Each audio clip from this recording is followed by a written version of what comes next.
showing once again that there's a direct effect between what we feel in our bodies and what's happening in the world beyond our bodies.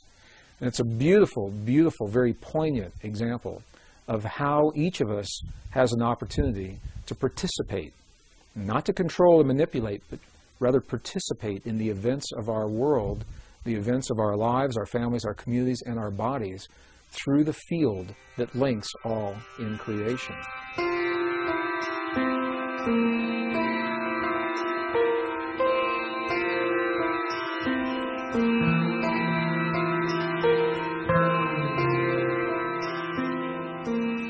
One of the powerful principles, most powerful principles regarding the way this field works is the fact that the field appears to be holographic in nature.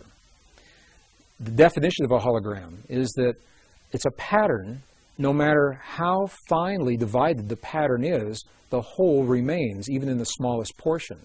For example, a few years ago, there were bookmarks, shiny little foil strips, and when they were shown in direct light, that had an image of a rose fully in bloom, or the image of Mother Mary, or the image of a dolphin jumping over a pyramid. And in these bookmarks, if they were truly holograms, you could take and cut them into the smallest pieces, and then take the smallest one of those and cut it again, and look at it under magnification, and the entire pattern would still remain even in the smallest piece. And I share this principle now because it appears that consciousness, our consciousness through this field, works precisely this way. What it means is that all of us, as smaller portions of a greater pattern, are connected.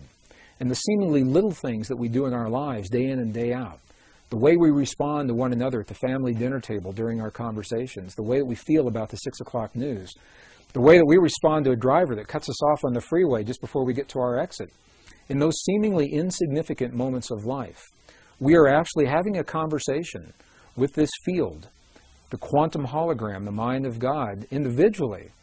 And when we put all of our little conversations together, that becomes the collective answer. The field mirrors back our collective love, our collective appreciation and gratitude, or our collective anger and rage and fear.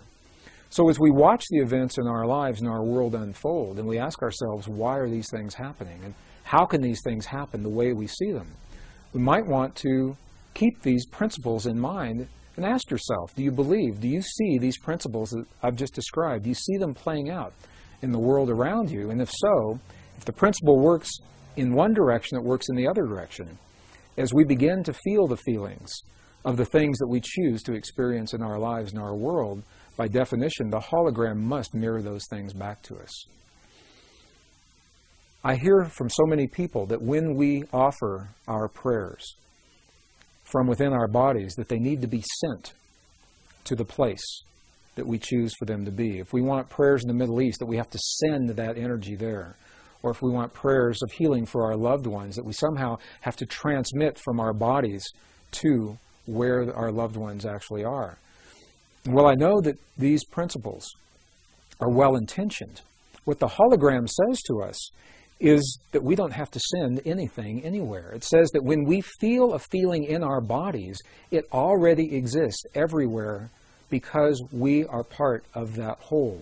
Just like the pattern is complete, no matter how small we cut that bookmark, we are little pieces of this greater hologram, of this greater consciousness. And by virtue of simply feeling and using the energy to create what we choose within our bodies, it already exists everywhere all the time.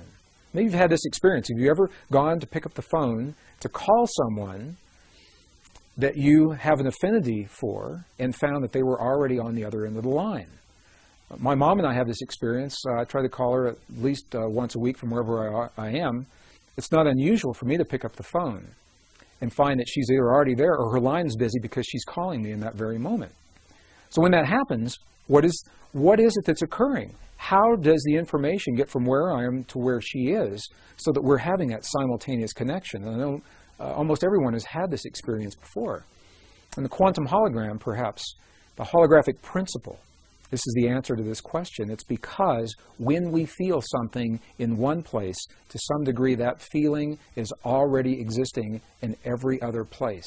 And to the degree that we can focus that feeling within our bodies and hone our ability to feel those feelings clearly in our hearts, rather than simply think them in our minds, to that degree, we have the opportunity for the kinds of healings that we see in the medicineless hospital, and for the effects that we feel inside of our bodies to be carried beyond our bodies into the world around us. So what does this information say to us today, really, about the way we live our lives and what we see happening in our world? Well, at the very least, what it says is that there's something out there. There's a field, a living intelligence that links, it connects everything in creation, excluding nothing. Whatever we see happening in our world, whatever we have happening in our bodies, we know by virtue of this principle that it's part of everything else.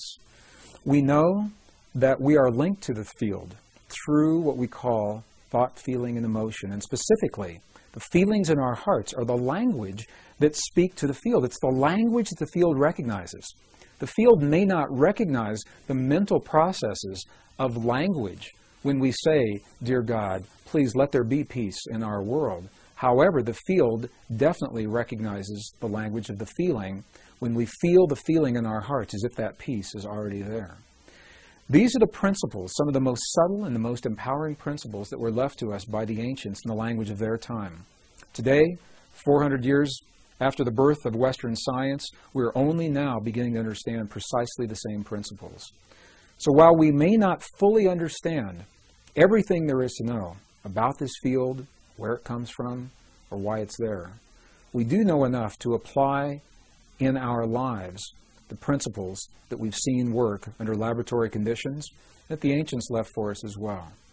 From my perspective, this is a very empowering body of information, because it takes the idea of prayer beyond any religious or spiritual tradition and makes it an inner technology that's open to everyone, regardless of our beliefs, or our lifestyles, or our bloodlines, or our heritage, or how or where we choose to live our lives. What it says to us in every moment of life, we're having a feeling. And by virtue of that feeling, we're communicating to the world around us. So rather than seeing a prayer as something that we do every once in a while, when we'd like to change our world, and then we stop the prayer and get up and walk away, perhaps we can redefine prayer as the way that we feel in our lives, and because we're always feeling in every moment in life, life becomes the prayer. Life becomes the living prayer. We can always have the feelings of peace in our hearts, whether we're driving down the freeway or studying in our classroom or going to the mall or the airport. To some degree, we can feel that feeling of peace. Life becomes the prayer. And as we look at the world around us and we see a world that so many people is changing so very, very fast, some people feel the world is absolutely out of control, feel powerless to do anything about it. These subtle principles remind us that we're part of all that we see. The world around us is nothing more and nothing less than a reflection of what we have become from within. And in the language of those who have come before us, we're reminded that we must become the very things that we choose to experience in life. We must become the peace and the healing, cooperation, the compassion, the love, the nurturing that we choose to experience in our lives. We must become those very things so that the field has something to mirror back to us. And in that way, we each are given the guidelines, hopefully, to help us to become better people. And as we become better people in that way, we build a better world.